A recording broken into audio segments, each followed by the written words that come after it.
mag-unboxing tayo ng in-order ko sa Lazada, mga ka-Team Solid natin dyan. Ayan, shoutout sa lahat ng Team Solid. Ayan, di ba? So, ito, binili ko to sa Lazada. Bali, magkano ba to?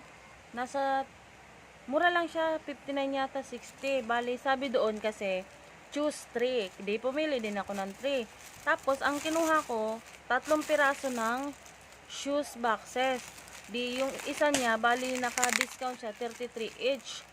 Akala ko pagdating nito may babayaran ako. Alam nyo ba ang magandang balita? Wala akong binayaran pagdating ng Lazada. Gulat ako, ma'am, wala pong babayaran, ha? So, parang binigay lang, libre nila.